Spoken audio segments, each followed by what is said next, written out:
السلام علیکم ورحمۃ اللہ وبرکاتہ۔ بسم اللہ الرحمن الرحیم۔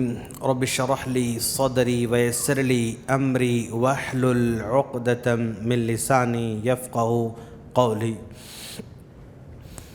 سامعین کرام، آج ہم آپ لوگوں کے سامنے 17ویں پارے کا مختصر سا خلاصہ سنانے جا رہے ہیں۔ اس پارے میں اللہ تبارک و تعالیٰ نے 2 سورتوں کا تذکرہ فرما رہا ہے۔ پہلی سورۃ الانبیاء ہے اور دوسری سورۃ الحج ہے۔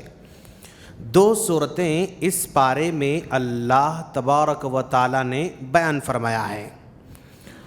سورہ انبیاء کا آغاز اللہ تبارک و تعالیٰ نے قیامت کا تذکرہ کرتے ہوئے کیا ہے۔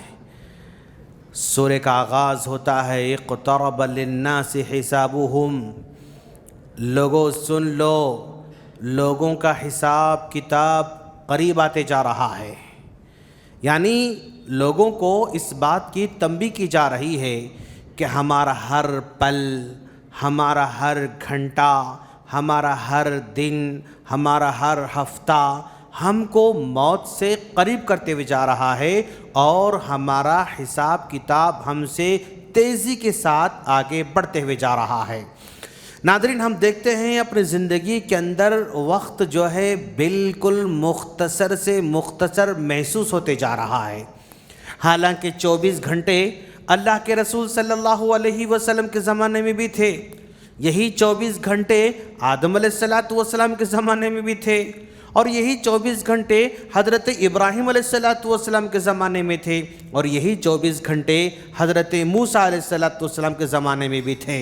کبھی ایسا نہیں ہوا کہ آدم علیہ السلام کو 40 گھنٹے کا دن نصیب ہوا ہو، کبھی ایسا نہیں ہوا حضرت ابراہیم علیہ السلام کو 30 گھنٹے کا دن نصیب ہوا ہو، کبھی ایسے نہیں ہوا کہ موسیٰ علیہ السلام کو 26 گھنٹے کا دن نصیب ہوا ہو۔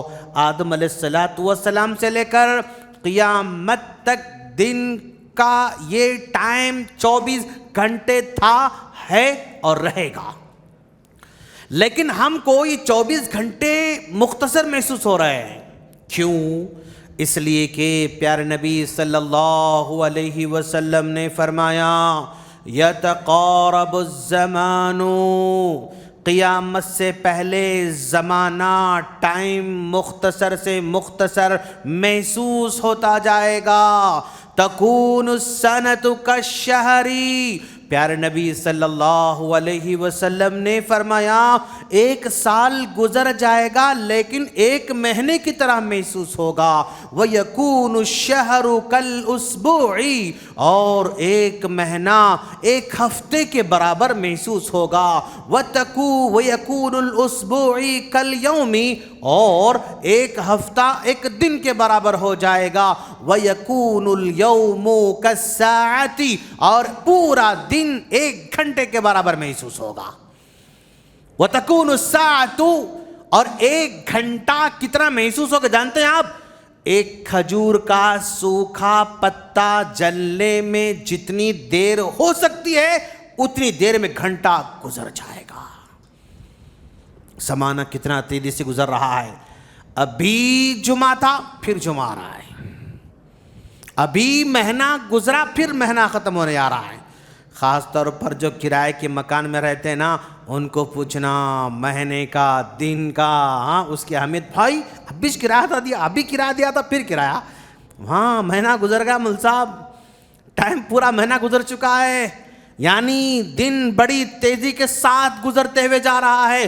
اقترب للناس حسابہم، لوگوں کا حساب کتاب، لوگوں کا رجسٹر کھولنے کے دن قریب آتے جا رہے ہیں، لوگوں سے سوال کا دن قریب آتے جا رہا ہے۔ اور پیارے نبی صلی اللہ علیہ وسلم نے فرمایا قیامت میں اول ما يحاسب به العبد يوم القيامة من عمله صلاته فإن صلحت فقد افلح وانجح وإن فسدت فقد خاب وخسر۔ اللہ کے رسول نے فرمایا کل قیامت کے دن انسان کے جہاں بے شمار معاملے ہیں ان تمام کے تمام معاملات کو سائیڈ میں رکھا جائے گا اور سب سے پہلا جو سوال کیا جائے گا وہ نماز کے بارے میں سوال کیا جائے گا. ماں باپ کے بارے میں بعد میں، بیوی بچے کے بارے میں بعد میں، کاروبار کے بارے میں بعد میں، لین دین کے بارے میں بعد میں، جو کچھ تم نے کیا زندگی میں. تم شراب پی ہوگی بعد میں حساب ہوگا، تم نے بدکاری کی ہوگی بعد میں حساب ہوگا. یہ سب سے پہلا سوال اگر ہوگا تو نماز کا ہوگا. اور پھر اللہ کے رسول صلی اللہ علیہ وسلم نے فرمایا فَإِن صَلُحَتْ، اگر کسی کی نماز کا حساب کتاب برابر ہو جاتا ہے فقد افلح وانجح، وہ کامیاب ہو سکتا ہے. وَإِن فَسَدَتْ، اگر کوئی نماز میں ہی اٹک جاتا ہے تو فقد خاب وخسر، آگے چل کر وہ کامیاب ہونے کی کوئی گارنٹی نہیں ہے. تو گویا سب سے پہلا سوال ہماری عبادت کا ہوگا، ہماری نمازوں کا ہوگا. میں نے اس سے پہلے مثال دیا تھا شاید آپ لوگوں کو کہ بھئی ہم کتنی نماز پڑھتے ہیں یار. ہم جو ہے اوسط عمر ہماری 60 سال کی ہوتی ہے، ہماری عمر 60 سال کی ہوتی ہے. اللہ کے رسول صلی اللہ علیہ وسلم نے فرمایا میری امت کی عمر 50 اور 60 سال کے درمیان میں ہوتی ہے. میری امت کی عمر 50 اور 60 سال کے درمیان میں ہوتی ہے. مان لو اگر ہم 60 سال جینے والے ہیں، ہم پیدا ہوتے ہی عبادت کرتے نہیں کرتے. ذرا سوچ آنے کے لیے، سمجھ آنے کے لیے، شعور آنے کے لیے، ہاں دل سے کرنے کے لیے، سمجھ کر کرنے کے لیے ایک 15 سال تو لگتے ہیں دوست. ابھی چھوٹے چھوٹے بچے عبادت کر رہے ہیں، کیا باشعور کر رہے ہیں؟ کیا نہیں، آ رہے ہیں، کھڑے ہو رہے ہیں، دعا پڑھ رہے ہیں، رکوع کر رہے ہیں، سجدہ کر رہے ہیں، لیکن جو شعور والی نماز ہے ویسے تو نہیں پڑھ سکتے بچے. 15 سال تو لگ جائیں گے. اگر 60 سال میں سے 15 سال مائنس کرے تو کتنے؟ میتھس آتا نہیں آتا؟ 40 پر 5 پکا ہے نا؟ یس، 40 پر 5 45 45. اوکے 45 ایئرس ہمارے پاس رہ گئے. اب اگر کوئی آدمی دن میں 8 گھنٹے اگر سو رہا ہے تو 60 سال میں سے 20 سال تو سونے میں گزار دیتا بیچارہ. اگر روزانہ کوئی 8 گھنٹے سو رہا ہے تو 60 سال میں سے 20 سال کیا ہوتے اس کے؟ سونے میں چلے جاتے. اور 45 میں سے 20 مائنس کر دو، 45 25. یس، اب کتنے سال رہ گئے؟ 25 ایئرس ہمارے. یعنی ہمارے پاس صرف شعور کے 25 سال ہیں. اس 25 سال کی عمر میں اگر ہم روزانہ نماز کے لیے 2 گھنٹے نکال رہے ہیں، 25 سال میں اگر ہم روزانہ نماز کے لیے 2 گھنٹے نکال رہے ہیں تو پورے 25 سال میں جانتے ہم کتنی نماز پڑھ رہے ہیں؟ صرف اور صرف 2 سال اور چلر دن عبادت کر رہے ہیں. روزانہ 2 گھنٹے.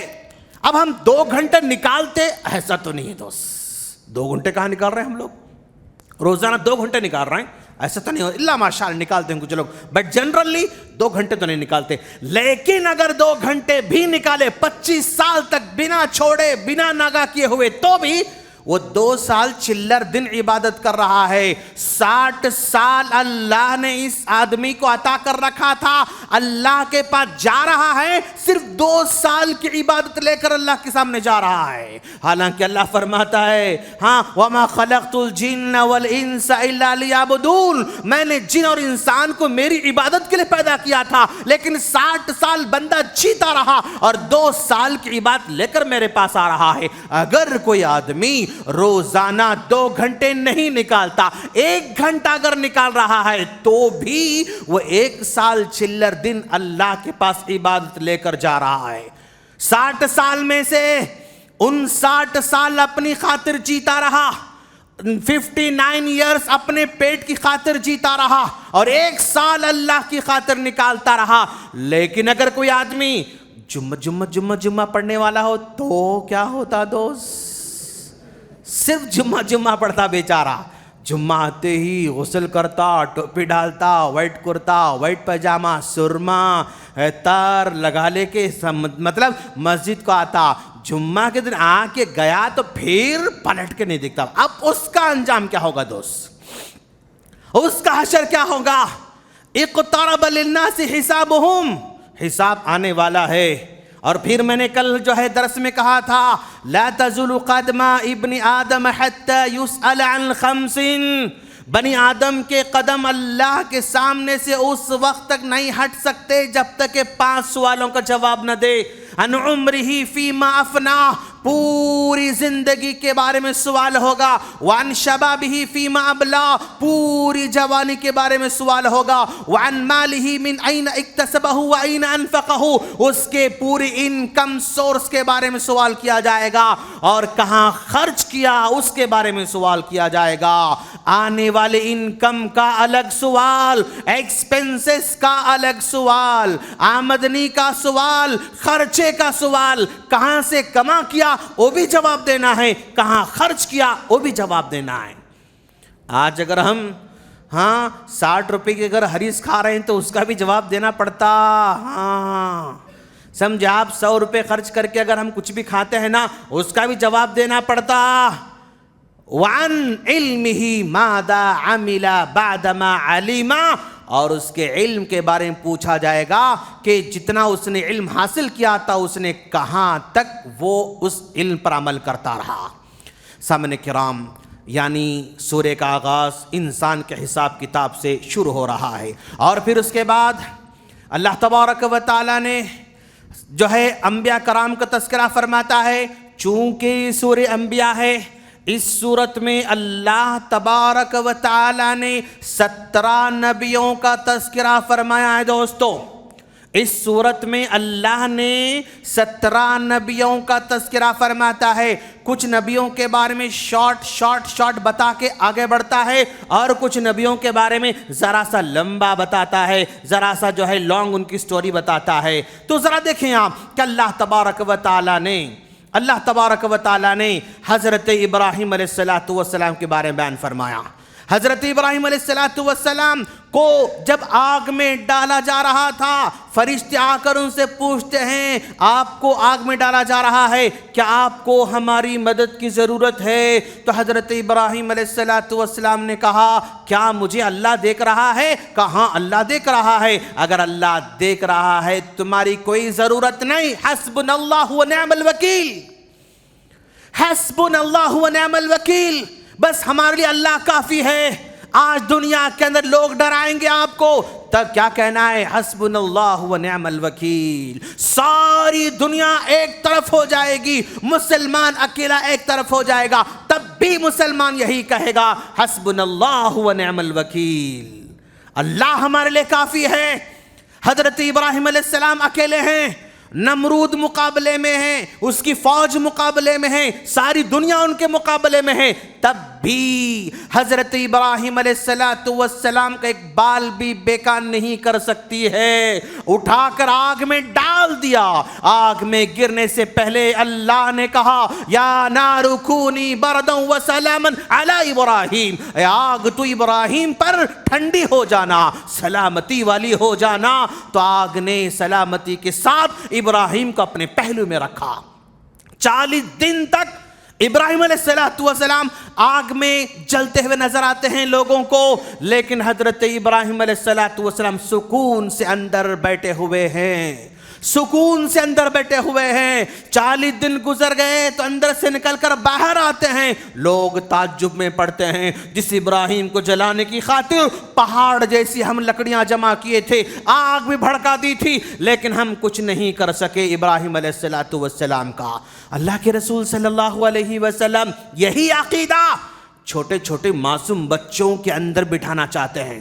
اللہ کے رسول اونٹنی پر جا رہے ہیں، اللہ کے رسول اونٹنی پر جا رہے ہیں، اور پیچھے اونٹنی پر اللہ کے رسول صلی اللہ علیہ وسلم کے ساتھ ابن عباس رضی اللہ تعالیٰ عنہ بیٹھے ہوئے ہیں. چھوٹے بچے ہیں. ان چھوٹے بچے سے حضرت اللہ کے رسول صلی اللہ علیہ وسلم نے کہا یا غلام انی اعلمک بکلمات، اے میرے بچے، میں تمہیں چند باتیں سکھانے جا رہا ہوں۔ اذا سألت فاسأل اللہ، کچھ بھی مانگنا ہو تو اللہ سے مانگنا۔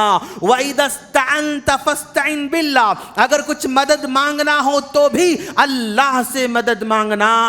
کتنی پیاری بات کہہ رہے ہیں، کچھ بھی مدد مانگنا ہو تو اللہ سے مدد مانگنا۔ وَعْلَمْ، اور بیٹے یاد رکھنا، ان الامت لو اجتمعت علی ان ينفعوک ما لم ينفعوک الا ما قد كتبه اللہ لک۔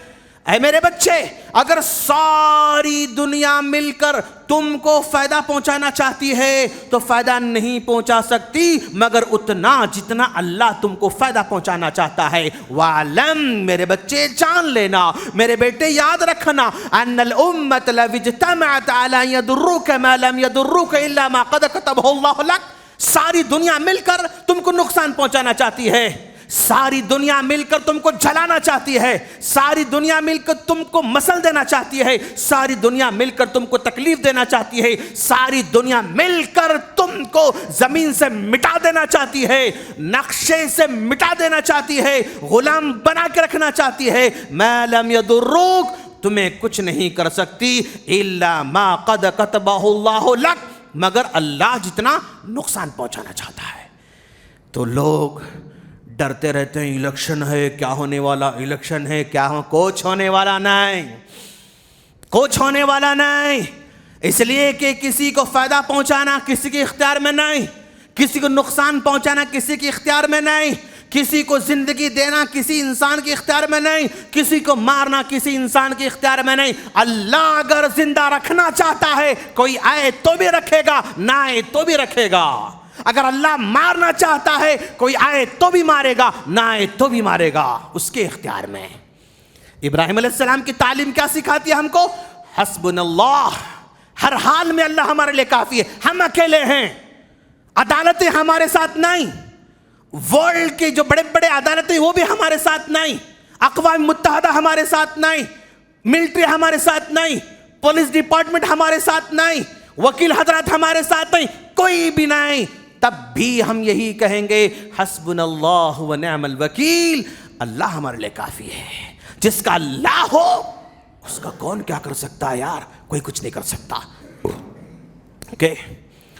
اس کے بعد حضرت ابراہیم علیہ السلام کے بعد اللہ تبارک و تعالی حضرت داؤد علیہ السلام اور حضرت سلیمان علیہ السلام کے بارے میں بیان فرماتا ہے۔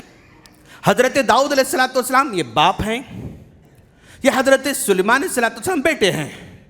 میں نے اس سے پہلے کہا تھا آپ لوگوں کو، اللہ تعالیٰ کا سسٹم ہے، یہ سلیمان علیہ السلام نوجوان ہیں، داؤد علیہ السلام بوڑھے ہیں۔ اللہ نے نوجوان کو یہ بوڑھے حضرت داؤد علیہ السلام کے انڈر میں تربیت کے لیے رکھا تھا۔ آج بھی ہمارے نوجوان ہیں نا، یہ بڑوں سے بے نیاز نہیں ہو سکتے، یہ اپنے بزرگوں سے بے نیاز نہیں ہو سکتے، یہ اللہ کا سسٹم ہے، ان کے انڈر میں رہ کر ہی کام کرنا ہے۔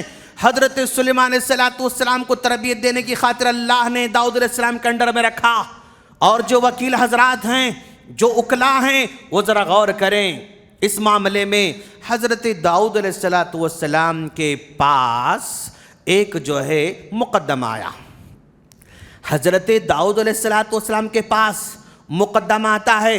مقدمہ یہ ہے، ایک ہے کھیت والا اور ایک ہے بکریوں والا، ایک ہے کھیت والا ایک ہے بکریوں والا۔ کھیت والا آ کر شکایت کرتا ہے، اے داؤد، اس کی بکریوں نے میرے کھیت کو چر کر ختم کر دیا، تباہ کر کے چھوڑا۔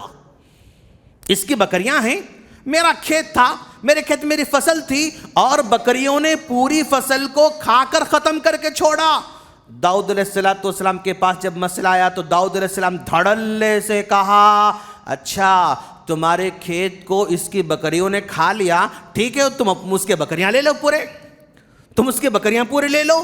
اس طرح کا فیصلہ حضرت داؤد علیہ السلام کیا۔ جب یہ فیصلہ کیا نا، یہ داؤد علیہ السلام باپ ہیں، ان کے بیٹے حضرت سلیمان علیہ السلام ہیں، ان کو اللہ نے تربیت میں رکھا ہے، ان کے انڈر میں رکھا ہے۔ فوراً اپنے ابو سے کہا، ابو جان آپ نے جو فیصلہ کیا نا، ان کے کھیت کو اس کی بکریوں نے چر لیا، تو بکریوں کو لے لو جو بولے نا، شاید یہ فیصلہ اس طرح کرنے کے بجائے اگر اس طرح فیصلہ کرے تو کیسا ہوتا کہ بھائی ہاں اس کے کھیت کو اس کی بکریوں نے کھا لیا، تو ایک کام کرو، یہ کھیت جو ہے اس کے حوالے کر دو، یہ بکریاں اس کے حوالے کر دو، یہ کھیت کو ہم اس کے حوالے کریں گے نا، یہ پھر ہل جوتے گا، پھر بوئے گا، اور پھر فصل اوپر جو ہے آنے تک یہ بکریاں لے کر استعمال کرتا رہے گا، بکریوں کا دودھ پیتا رہے گا، بکریوں سے فائدہ اٹھاتا رہے گا۔ جب کھیت اس کا اوپر آ جائے گا، فصل اوپر آ جائے گی، کھیت اس کے حوالے کر دے گا، بکریاں اس کے حوالے کر دے گا۔ اگر یہ فیصلہ کریں تو زیادہ بہتر ہوگا۔ کون فیصلہ دیا اس طرح کا؟ سلیمان علیہ السلام نے۔ تو باپ نے فوراً اپنے بیٹے کے فیصلے کو تسلیم کر لیا۔ اسے پتا چلا ایک آدمی بڑا ہے، بزرگ ہے، ذمہ دار ہے، اگر اس سے کوئی غلطی ہو جاتی ہے، اس کے انڈر میں رہنے والا اگر غلطی کی اصلاح کرتا ہے تو مان لینا چاہیے، تسلیم کر لینا چاہیے۔ ہاں بھئی ایسا نہیں ہونا، ویسے ہونا، مان لینا چاہیے۔ ایسا نہیں ہونا چل پٹے میرے انڈر میں رہ کے مجھے سکھاتا، ہاں میرا جو ہے میرے پاس رہ کے مجھے سکھاتا، نہیں، سمجھا؟ آپ تسلیم کر لینا چاہیے، لیکن پھر بھی نوجوان کو بزرگ کے انڈر میں رہنا چاہیے۔ اور اگر کبھی بزرگوں سے غلطی ہو جائے تو نوجوان اگر صحیح بول رہا ہے تو تسلیم کر لینا چاہیے، یہی صحیح طریقہ ہے۔ اس طرح حضرت داؤد علیہ السلام اور حضرت سلیمان علیہ السلام قصہ آگے بڑھ رہا ہے۔ اور پھر اس کے بعد اللہ تبارک و تعالی حضرت ایوب علیہ السلام کو تذکرہ فرما رہا ہے۔ حضرت ایوب علیہ السلام کو اللہ تبارک و تعالی نے بیماری میں مبتلا کر کے آزمایا، بیماری ایسی دیا، 20 سال تک اللہ تبارک و تعالی بیمار رکھ کر آزمایا، اور اس بیماری کی حالت میں اولاد بھی چلی جاتی ہے، اس بیماری کی حالت میں بیویاں بھی چلی جاتی ہیں، اور اس بیماری کی حالت میں کھیتی باڑی بھی چلی جاتی ہے، اس بیماری کی حالت میں ان کا مال دولت بھی ختم ہو جاتا ہے، یکا و تنہا رہ جاتے ہیں، بس ایک بیوی بی بی رحیمہ ان کی خدمت میں لگی ہوئی ہے۔ گاؤں والے، بستی والے ان کی بیماری سے تنگ آ چکے ہیں، بیماری کی بو سے تنگ آ چکے ہیں، اور بیماری کو دیکھ کر سمجھ رہے ہیں کہیں وہ بیماری ہم کو بھی نہ لگ جائے، اس لیے جنگل میں ڈال دیتے ہیں، جنگل میں ڈال رہے ہیں۔ 20 سال تک حضرت جو ہے ایوب علیہ السلام صبر کیا، اور 20 سال کے بعد حضرت ایوب علیہ السلام دعا کر رہے ہیں، ربی انی مسنی الضر وانت ارحم الراحمین، پروردگارا ذرا سا مجھے تکلیف ہو رہی ہے، ذرا سا تکلیف ہو رہی ہے، تو رحم کرنے والا، تو کرم کرنے والا۔ 20 سال کے بعد بھی جبکہ بیویاں ختم ہو گئیں، چھوٹ گئیں، اور بچے ختم ہو گئے، چھوٹ گئے، اور جانور ختم ہو گئے، کھیتی باڑی ختم ہو گئی، اور مال دولت ختم، سب کچھ ختم ہوا، لیکن پھر بھی ایوب علیہ السلام کہتے ہیں مسنی، اے اللہ ذرا سا تکلیف مجھے چھو رہی ہے، تکلیف میں ڈوبا ہوا نہیں کہہ رہے ہیں، اتنی آزمائش، اتنی تکلیف آنے کے باوجود بھی اللہ سے کہہ رہے ہیں مسنی، ذرا چھو رہی ہے، تکلیف مجھے چھو رہی ہے، وانت ارحم الراحمین، تو رحم کرنے والوں کا رحم کرنے والا ہے۔ انبیاء کرام کی دعاؤں کو یاد رکھیں۔ ابراہیم علیہ السلام کی دعا کیا تھی بھائی؟ حسبنا اللہ ونعم الوکیل، ہر حال میں اللہ ہی ہمارے لئے کافی ہو، کافی ہے۔ ابراہیم علیہ السلام دعا ہمیشہ کرتے رہنا ہے۔ اور پھر اگر مشکل میں آ جائیں، اگر جو ہے بیماری میں آ جائیں، ربی انی مسنی الضر وانت ارحم الراحمین، ایوب علیہ السلام کی دعا ہمیں کرتے رہنا چاہیے۔ اور پھر ایوب علیہ السلام کے بعد اللہ تبارک و تعالیٰ نے حضرت یونس علیہ السلام کا تذکرہ فرما رہا ہے۔ حضرت یونس علیہ السلام کو اللہ نے مقام نینوا، ایک گاؤں ہے نینوا، اس کی طرف نبی بنا کر بھیجا، اور وہاں یونس علیہ السلام نے لوگوں کو دعوت دی، سمجھائے، کوئی سمجھنے تیار نہیں، کوئی قبول کرنے تیار نہیں، کوئی ماننے تیار نہیں۔ بشر تھے، انسان تھے، غصہ آیا، جذبے میں آ گئے، کہا یہ بستی والے میری بات نہیں سنتے، یہ بستی والے مجھ پر ایمان نہیں لاتے، یہ بستی والے میری دعوت قبول نہیں کرتے۔ غصے میں آ کر اپنی بستی کو چھوڑ کر دوسرے مقام پر ہجرت کرتے ہوئے نکل پڑے۔ اور اللہ تبارک و تعالیٰ کا سسٹم ہے، کسی نبی کو کسی مقام پر بھیجا جاتا ہے تو اللہ کی پرمیشن کے بغیر خود بخود ہجرت کر کے نہیں جا سکتے۔ اللہ کے رسول کو مکہ مکرمہ میں بھیجا گیا تھا تو جب تک مدینے کو جانے کا حکم نہیں ملا نبی خود سے مدینہ نہیں گئے۔ اللہ کا آرڈر آیا، اللہ کا حکم آیا، تب چل کر مکہ چھوڑ کر مدینہ چلے گئے۔ یہاں یونس علیہ السلام کو بھی اللہ کے آرڈر کا انتظار کرنا چاہیے تھا، لیکن وہ غصے میں آ کے چلے گئے۔ اب جہاں جا رہے ہیں سمندر کا سفر ہے، اب سمندر میں بیٹھے ہوئے ہیں، بیچ سمندر میں کشتی جا رہی ہے تو اب جو ہے طوفان میں جو ہے پھنس جاتی ہے، ہچکولے کھا رہی ہے۔ لوگوں نے کہا بھائی یہ کشتی میں لوگوں کا وزن زیادہ ہوتے جا رہا ہے، اگر جو ہے کوئی نہ کوئی اس میں سے اگر کم کریں تو کشتی محفوظ ہو سکتی ہے۔ چنانچہ کہا کشتی لوگوں سے بھری ہوئی ہے، کچھ لوگوں کو یہاں سے نکال کر سمندر میں پھینکنا ہوگا تو کشتی محفوظ ہو سکتی ہے، بقیہ لوگ محفوظ جا سکتے ہیں، اگر کسی کو نہیں نکالا جائے گا تو سب مل کر ڈوب جائیں گے۔ سب ڈوبنا بہتر ہے، ایک دو کا ڈوبنا بہتر ہے۔ لوگوں نے کہا ایک دو کو ڈوبنا بہتر ہے، سب کیوں ڈوبیں خواہ مخواہ؟ تو کہا کس کو ڈوبونا چاہیے، کون کودنے والا ہے؟ کہا کوئی کودنے تیار تو نہیں ہو سکتا، قرآن اندازی کرو، کس کا نام آتا ہے اس کو کودنا پڑے گا، اس کو ڈال دیا جائے گا۔ پہلی بار قرآن اندازی کی گئی، حضرت یونس علیہ السلام کا نام آ گیا۔ اب لوگوں نے کہا اب اتنے نیک آدمی کو اگر ہم سمندر آنے تو کیا ہوگا؟ نہیں یہ قرآن غلط ہے، چھوڑ دو اس کو، پھر دوبارہ نام ڈالو۔ پھر نام ڈالا گیا، پھر حضرت یونس علیہ السلام کا نام نکلا۔ لوگوں نے کہا ارے یہ تو اور غضبناک ہو رہا ہے مسئلہ، اتنے اچھے آدمی کو سمندر میں ڈالا جائے تو فائدہ کیا؟ پھر یہ قرآن اندازی غلط، پھر دوبارہ کرو۔ پھر دوبارہ قرآن اندازی کی گئی تو پھر دوبارہ سلیمان علیہ السلام، حضرت یونس علیہ السلام کا نام آتا ہے۔ تو آخرکار یونس علیہ السلام نے کہا اللہ کی مرضی یہی ہے کہ میں چلا جاؤں، اللہ کی مرضی اسی میں ہے کہ میں پانی میں کود جاؤں۔ انہوں نے اپنی مرضی سے پانی میں کودا، فوراً اللہ تبارک و تعالیٰ کے حکم سے مچھلی آتی ہے اور ان کو نگل لیتی ہے۔ مچھلی کے پیٹ میں جا رہے ہیں، مچھلی کے پیٹ کا اندھیرا ہے، رات کی تاریکی کا اندھیرا ہے اور سمندر کا اندھیرا ہے۔ ایسے اندھیرے میں یونس علیہ السلام دعا کر رہے ہیں، لا الہ الا انت سبحانک انی کنت من الظالمین۔ لا الہ الا انتا، نہیں ہے کوئی معبود سوائے تیرے، سبحانکا، تو پاک ہے، انی کنت من الظالمین، گنہگار تو میں ہوں، نافرمان تو میں ہوں، ظلم کرنے والا تو میں ہوں۔ اس طرح حضرت یونس علیہ السلام نے دعا فرمائی۔ اب ذرا غور کریں، یونس علیہ السلام مچھلی کے پیٹ میں چلے گئے تو اب وہ کسی دوسرے کو کانٹیکٹ کر سکتے، بھائی کسی کو پکار سکتے، کسی کو بول سکتے، کسی کو سنا سکتے، کسی کو انفارمیشن دے سکتے؟ امپاسبل، ایسا ہو ہی نہیں سکتا ہے۔ یعنی کامیابی کے، بچنے کے اور زندہ رہنے کے سارے سورس ختم ہو جاتے ہیں۔ زندگی کہ دوبارہ ملنے کا کوئی اندیشہ ہی نہیں ہے۔ ایسے موقع پر دعا حضرت یونس علیہ السلام نے کی، لا الہ الا انت سبحانک انی کنت من الظالمین۔ اللہ نے ان کی دعا سن لیا اور سمندر کے باہر لا کر ڈال دیا، اور پھر اللہ نے کہا فلولا انہ کان من المسبحین، اگر یہ یونس اگر لا الہ الا انت سبحانک انی کنت من الظالمین اگر نہیں پڑھتے تو ہم قیامت تک ان کو مچھلی کے پیٹ میں رکھ دیتے تھے ان کو۔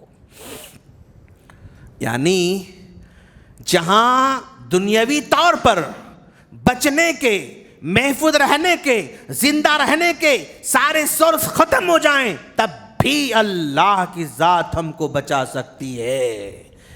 دنیا میں ہم مایوس ہو جاتے ہیں، کون میرا ساتھ دے گا، کون مجھے بچائے گا، کون میری مدد کرے گا، کون ہیلپ کرے گا۔ ہم دنیا کے پیچھے پریشان پھرتے رہتے ہیں، لیکن یہاں پر کہا جا رہا ہے دنیا کے سارے اسباب ختم ہو جائیں نا، تب بھی اللہ سے ایک امید باقی رکھی جا سکتی ہے۔ اس موقع پر وہ 3 غار والوں کو بھی یاد رکھنا۔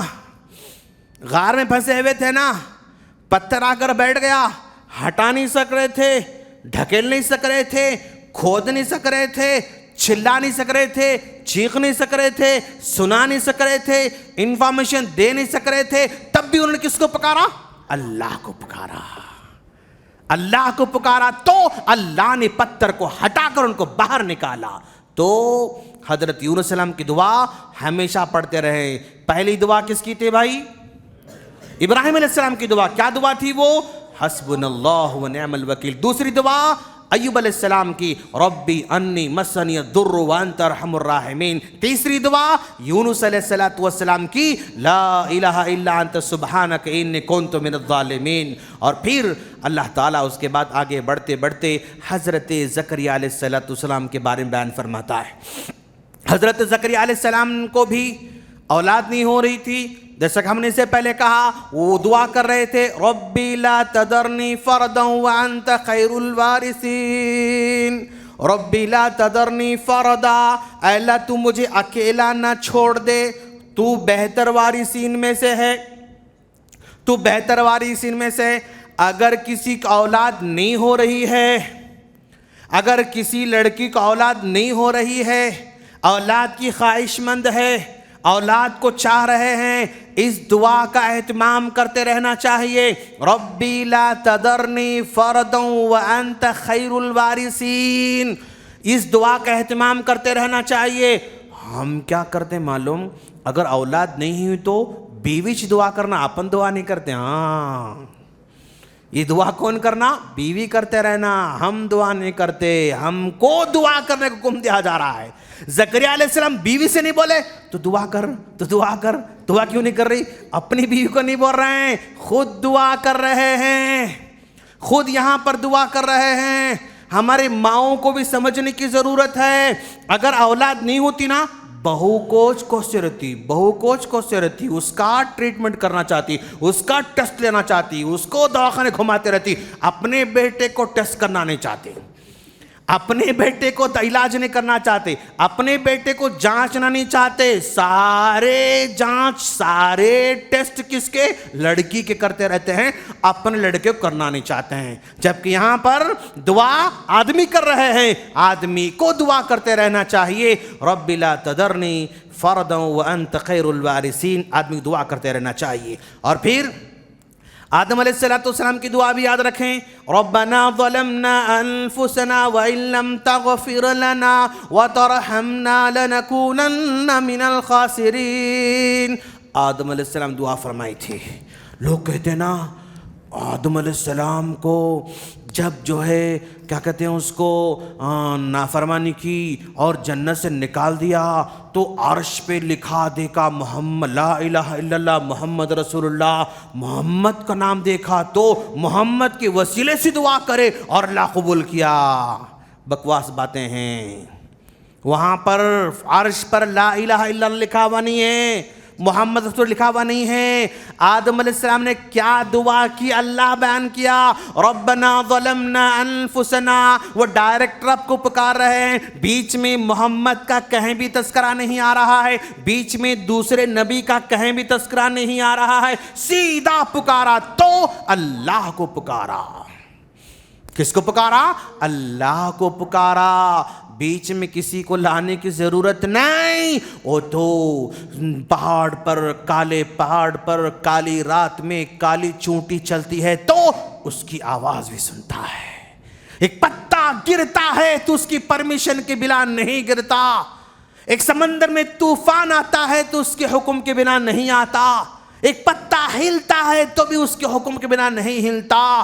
اس سے پکارو جو ہماری دھڑکن کو سنتا ہے، اس کو پکارو جو ہمارے دل کی باتوں کو سنتا ہے، اس کو پکارو جو ہمارے ذہن میں چلنے والی باتوں کو سمجھ جو ہے وہ دیکھتا ہے، اس کو پکارو جو ہمارے دکھ کو وہ سمجھتا ہے، اس کو پکارو جو ہمارے خوشی کو سمجھتا ہے، جو نہ سن سکتا، نہ دیکھ سکتا، نہ کھا سکتا، نہ کھلا سکتا، اس کو پکاریں گے تو سوائے مایوسی کے اور ہمیں کچھ ملنے والا نہیں ہے۔ یوسف علیہ السلام دعا فرمائیں وَتَوَفَّنِي مُسْلِمًا وَأَلْحِقْنِي بِالصَّالِحِينَ، پروردگارا تو مجھے مسلمانوں میں موت عطا فرما اور نیک لوگوں میں تمہیں شامل فرما۔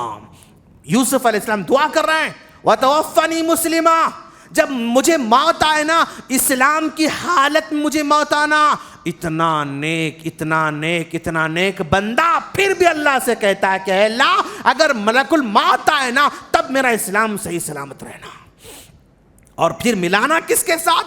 وَالْحِقْنِي بِالصَّالِحِينَ، نیک لوگوں مجھے شامل فرمانا۔ یوسف علیہ السلام دعا فرمائی، اور یعقوب علیہ السلام دعا کرتے ہیں اِنَّمَا أَشْكُو بَثِّي وَحُزْنِي إِلَى اللَّهِ، میں اپنے غم کو، میں اپنی تکلیف کو صرف اللہ کو سناتا ہوں۔ ہمارا غم اللہ سننے والا، ہماری تکلیف اللہ سننے والا، ہمارا دکھ اللہ سننے والا۔ یہ سارے کے سارے انبیاء کرام کی دعائیں ہمیں یاد کرنے کی ضرورت ہے اور پڑھنے کی ضرورت ہے۔ آخر میں اللہ تبارک و تعالی 17 نبیوں کا تذکرہ کرنے کے بعد حضرت مریم علیہ السلام کا تذکرہ فرماتا ہے، اور مریم علیہ السلام کا نام نہیں لیتا۔ وَالَّتِي أَحْسَنَتْ فَرْجَهَا، وہ عورت جس نے پاک دامنی کو اختیار کیا، جس نے اپنی عزت کی حفاظت کی، جس نے اپنی آبرو کی حفاظت کی۔ یعنی پورے مردوں کا تذکرہ ہو رہا ہے، عورت کا تذکرہ آیا لیکن عورت کا نام نہیں لیا۔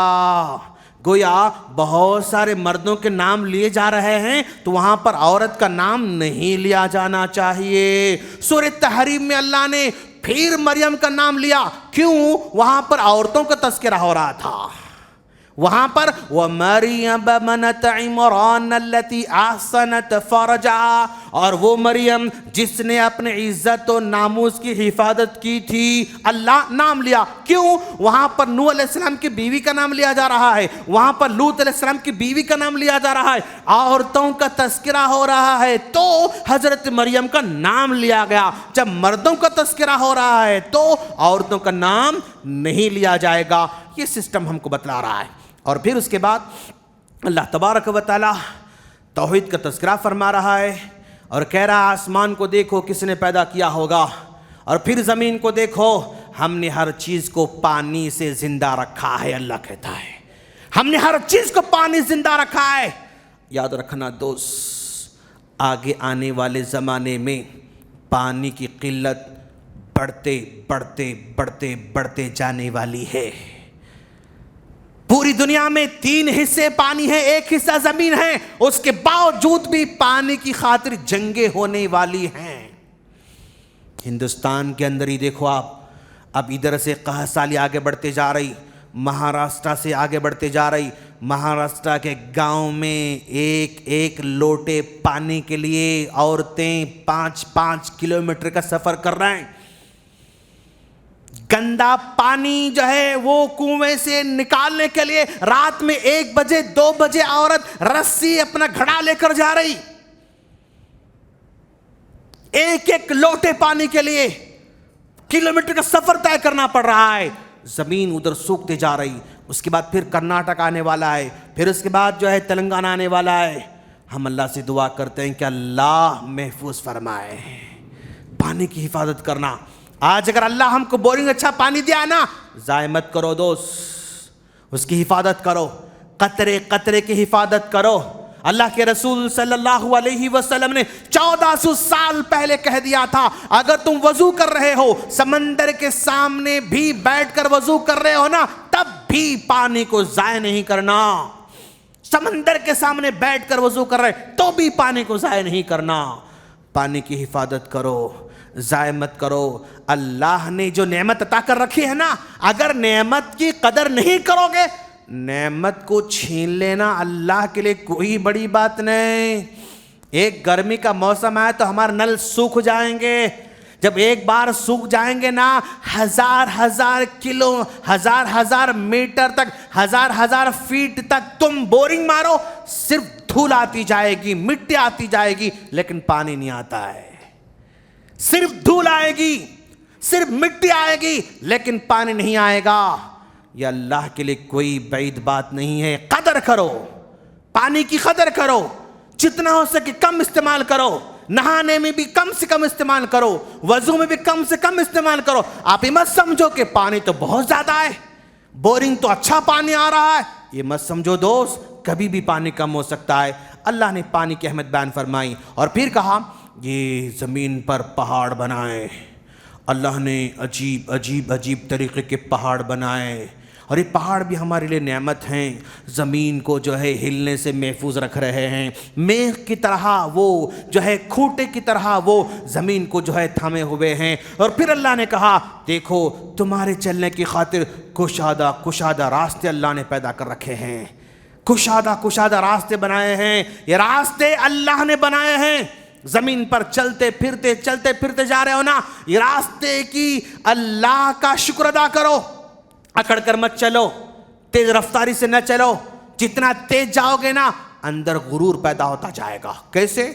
گاڑی چلا رہے ہیں، بس انہیں سامنے والا اوورٹیک، اب ہم اوورٹیک کر رہے ہیں، سمجھتے ہیں کہ ہاں دیکھیں پیچھے ہوگا انہیں، پھر اور ایک سامنے دکھ رہا، اب اس کو اوورٹیک کرنا ہے، اب اس کو اوورٹیک کرے، ہاں انہیں پیچھے ہو گیا۔ یعنی اپنے آپ کو بڑا سمجھتے جا رہے ہیں، غرور ہمارے اندر آ رہا ہے، تکبر ہمارے اندر آ رہا ہے، ہم سب کو پیچھے کر رہے ہیں اور ہماری گاڑی سب سے آگے نکل رہی ہے۔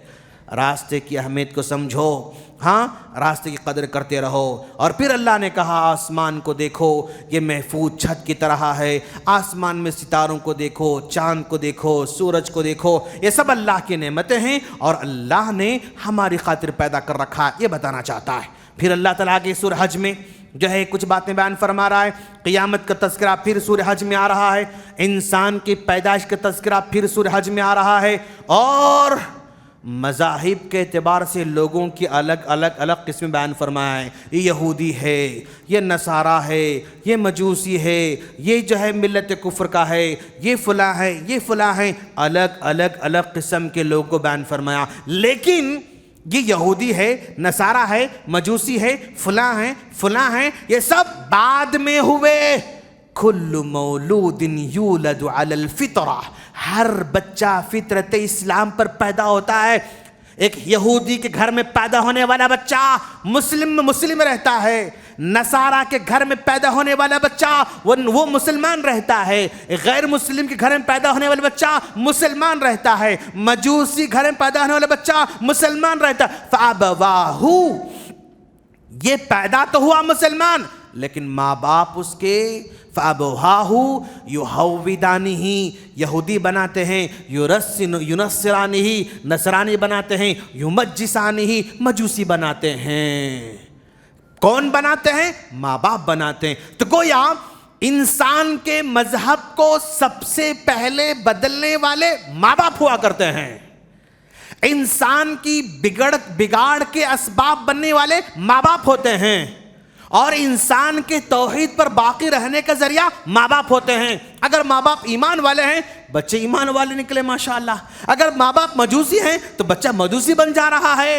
بگاڑ کا سبب ماحول نہیں، بگاڑ کا سبب سوسائٹی نہیں، بگاڑ کا سبب ٹی وی نہیں، بگاڑ کا سبب دوست نہیں، بگاڑ کا سبب انٹرنیٹ نہیں، بگاڑ کا سبب دوسری میڈیا نہیں، ماں باپ اس کے سب ہوا کرتے ہیں۔ سب سے پہلے ماں باپ کے ہاتھ میں کنجی ہے۔ یحوِّدانِهِ، یہودی بنانے والے ماں باپ، یُنَصِّرَانِهِ، نصرانی بنانے والے ماں باپ، یُمَجِّسَانِهِ، مجوسی بنانے والے ماں باپ، مسلمان بنانے والے بھائی ماں باپ ہوا کرتے ہیں۔ اور پھر اللہ تبارک و تعالی آگے بڑھتے حضرت ابراہیم علیہ السلام کا پھر تذکرہ فرماتا ہے۔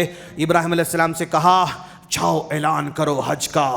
کہا اے اللہ حج کا اعلان کرو بول رہے ہیں آپ، کوئی سننے والا نہیں، کوئی جو ہے ہمیں دیکھنے والا نہیں، کچھ نہیں، کس کو سناؤ میں، کس کو سناؤ؟ کہا جاؤ وَأَذِّنْ فِي النَّاسِ بِالْحَجِّ يَأْتُوكَ، آپ اعلان کرو پہاڑ پر کھڑے ہو کر۔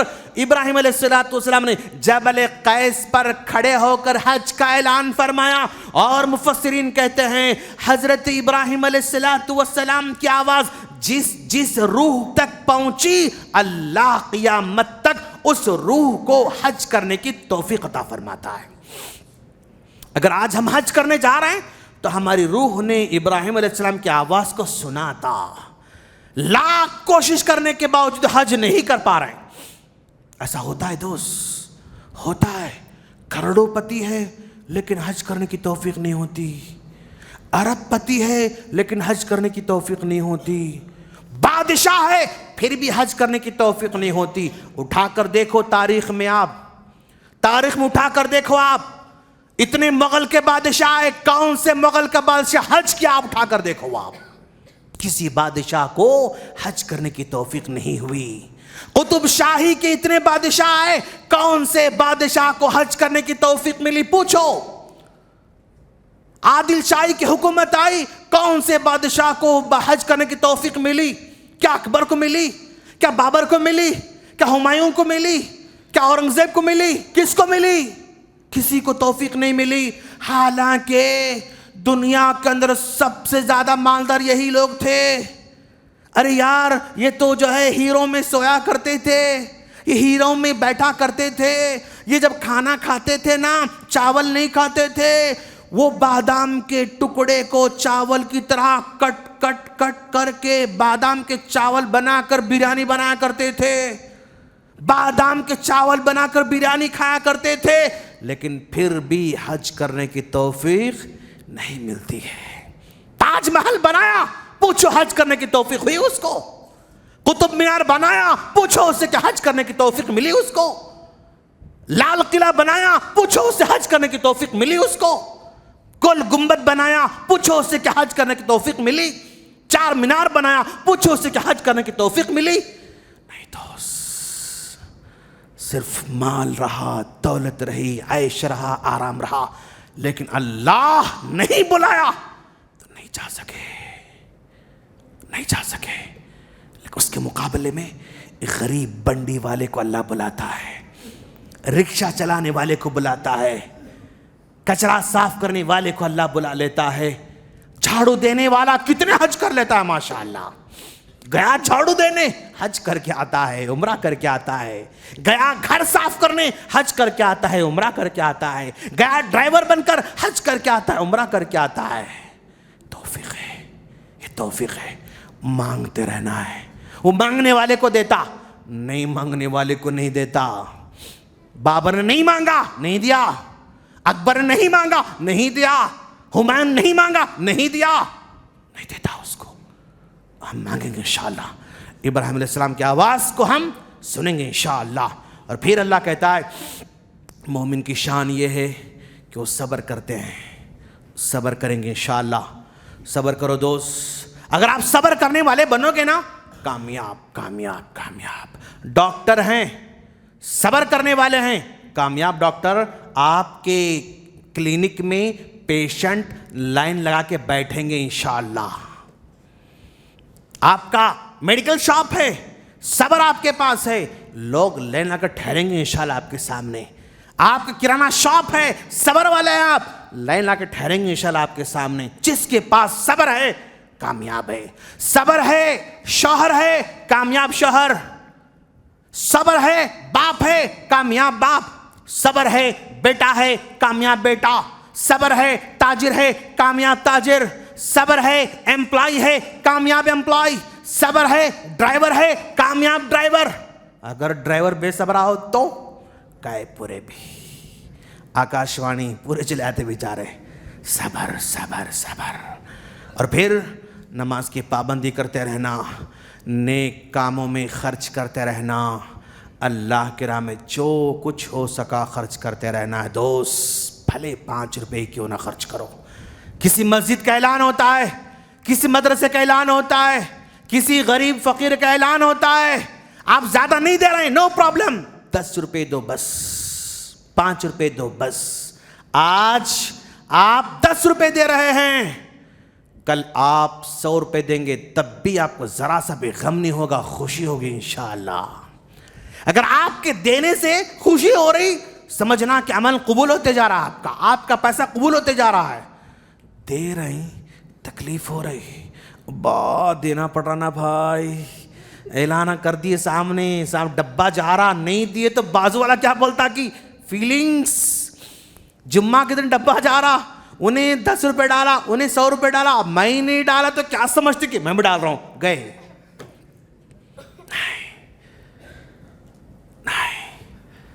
چھوٹے چھوٹے کام کرتے رہو، چھوٹے چھوٹے کام کرتے رہو، اور یہ چھوٹے چھوٹے کام آگے چل کر بڑے بڑے کام کریں گے انشاءاللہ.